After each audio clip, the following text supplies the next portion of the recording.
Alright, so today we are doing section 10.3, so this is the last section in our chapter. So I'm sure we're getting super excited, it's starting to get really close to that last chapter. I'm sure you can just taste the victory now.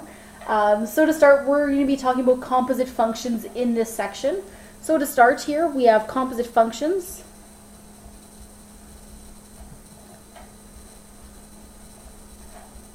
So composite functions are functions that are formed from two functions. Suppose we had f of x and g of x, in which the output of one function is used as the input for the other function.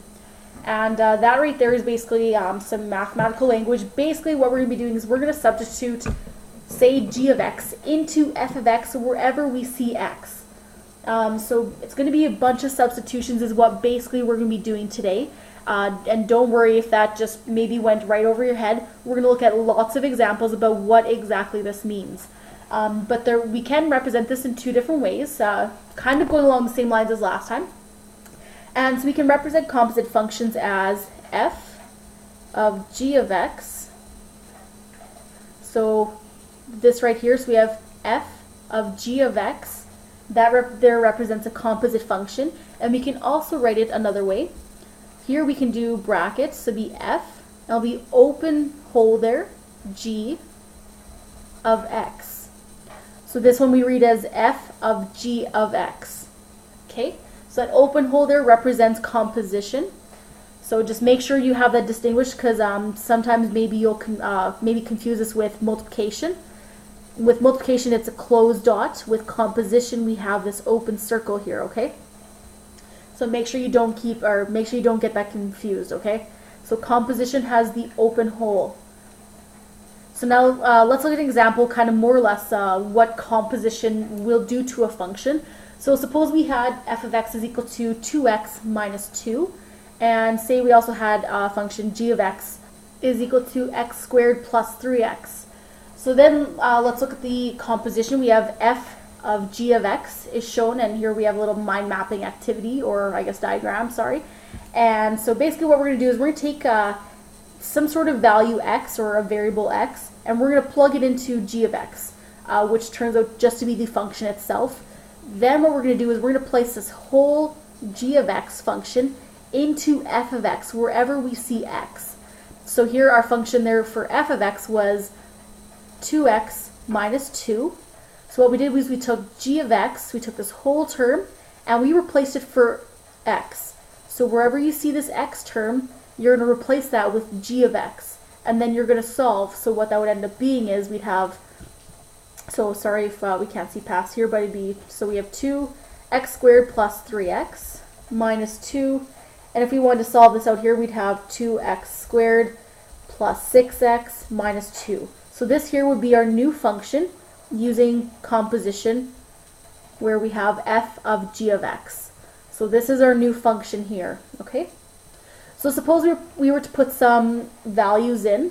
So say what happens if x was equal to 2. So first you put x is equal to 2 into g of x. So if I could show you this step by step. So you'd have, it's x squared plus 3x. So we're going to have x is equal to 2. So we'd have 2 squared, which is 4, plus 3 times 2, which is 6. And that there is equal to 10. And then, so as you see here, then we're going to take this 10 here, and then we're going to substitute that into f of x. So f of x there was 2x minus 2. So then we're going to substitute this 10 in for x. So we have 2 times 10 minus 2. So we'd have 20 minus 2, which would be equal to 18, as we see over here. Okay, so and that same pattern follows for each of these different terms. And if you guys see this arrow here, we have two values that point to negative 2. That means that if we were to put x is equal to negative 1 and x is equal to negative 2, we would get the exact same value that we'd be substituting into f of x. Okay. So literally you're going to put, we give you a value, say x is equal to 2. You put it into your inner function if we had f of g of x. So you put it into that inner function here. Then you solve and put that value into your outer function, or f of x. Okay? So if you guys aren't sick of the word substituting yet, let's write it again. So to determine the equation of a composite function, you have to substitute the second function into the first. So substitute the second function into the first. Or if we want to say, so it would be your inner function into the outer function. So don't worry, we're going to go over some examples here, okay? And so as I said, this is a fancy way of saying substitute g of x into f of x. So then let's have a quick chat about domain and range. So the domain of f of g of x is a set of all values of x in the domain of g for which g of x is the domain of f. So this one, if I could make a note here, notice how this is not the same, like this, actually this wording is pretty crazy. We're going to see what happens, but basically we kind of have to solve the function and find out what our domain is because it's not entirely related to, say, g of x and f of x. So before what we saw, it was the overlap, and now we kind of have to look at this separately, away from f of x and g of x, and look at it as its own function. And we also do need to consider any restrictions, but by looking at, say, h of x or the composite function, we should be able to notice any restrictions that'll be on the variable. So just note it is not the overlap. So that's how this is how composite functions differs from, say, what we've done before. So say the sum and difference, the product and the quotient of functions, so it's not the same as what we've done before. So let's do some examples to kind of help show exactly what on earth I'm talking about. Maybe this is still some mush to you, which is fine, but hopefully not after we do some examples. Alright, so in example number 1 here we have that, suppose we had a function f of x is equal to 4 minus x. And suppose we also had a function g of x, which is equal to x squared plus x. And here we need to determine each value. So here we're given an x value, and we need to figure out what that value is once we apply the composition to it. So in this first example here, we have f of g of 2. So this one here is saying that we have x is equal to 2, and we need to apply it to this composition function. So first what we do, so if you guys remember, so apply x is equal to 2 to that inner function, which is g of x. So we have g of x is equal to x squared plus x. Now substitute in x is equal to 2, and we get that 2 squared plus 2, which is equal to 4 plus 2. And so what that means there is that g at 2 is equal to 6. Alright, so we substitute in 2 in for x, and so essentially what we get is that g of 2 is equal to 6. So now what we're going to do is, now we know that g of 2 is equal to 6, let's replace this here with 6. So that means that x is equal to 6 in our f of x function. So we'll have f at x is equal to 4 minus x. Substitute in x there, so we get 4 minus 6. And we find that our resulting function or value there is negative 2. So that means that this whole composition function, so f at g at 2, is equal to negative 2. So if I could repeat the word substitute for probably the millionth time. So what you're going to do is you take x is equal to 2, you substitute that value into g of x, and then that resulting function, or value, which we found to be 6, you substitute that value into f of x. Alright, so are you guys getting sick of the word substitute yet? Alright, so let's move on to B now. So here we have g of f at negative 3. So here we'll notice that x is equal to negative 3. So we're going to put it or insert it into our inner function.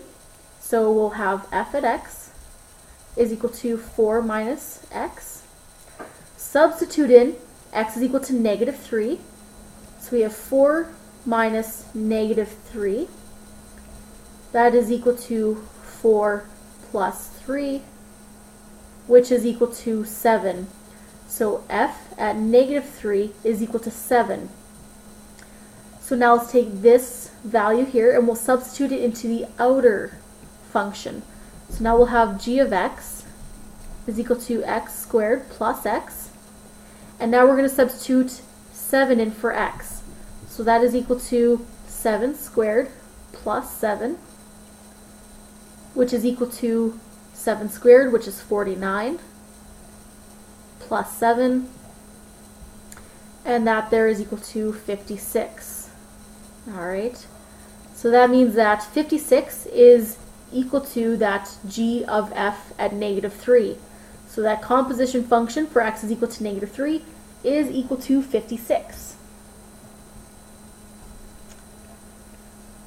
Okay, and if I could mention this, there is one alternate way that we could also go about solving this. And if you guys don't want to do that, that's absolutely fine. But what we could do, an alternate way of solving this, which I'm fine with either or, you'll get the exact same answer, is first of all, we can deal with g of f of x. So find out what that function is first, and then when you find that composite function, then you'll substitute in negative 3. So if I could, let's go through that. So let's find g at f of x. So we're going to take f of x, and we'll substitute that into g of x. So f of x was equal to 4 minus x. And now we're going to substitute this value into g of x. So now we'll have g at 4 minus x. So wherever we see x, we're going to put in 4 minus x instead. So that'll be equal to, so we'll have x squared plus x. We'll substitute that value in, so we have 4 minus x squared plus 4 minus x. I'm just going to scroll on down here. So at this point, if we wanted to, we could substitute in 3, or you could distribute your brackets there, or FOIL there. But if you want to, let's just substitute in x is equal to negative 3. So we have 4 minus negative 3, that's all squared, plus 4 minus negative 3. So let's use BEDMAS. We'll solve inside the brackets first. So we have 4 minus negative 3, that is 7 squared. And if we could deal with this little bit out here, let's just subtract those two. So we have 4 subtract negative 3. So that is actually equal to 4 plus 3. So that is equal to 7. Then you guys should already notice that it's looking like our solution up top here. So that is equal to 49 plus 7, and that there is equal to 56. So there's 2 different ways you guys could go about solving this when you're given values. Either way, you'll get to the exact same answer as you guys have just seen. But it's up to you guys. Deal with what you guys want to do. As long as you get that end result, that's all that I care about, right? Okay, so now I'm going to erase this just so that way I can finish number 2 here, or well, start number 2 here. And we're also going to do that into the next video. So finish up here if you guys want to. Try out number 2 there. So there were not given any values. So you're going to be going along the lines of this first little bit here. Okay? So give it a try, and then you guys can start up video number 2.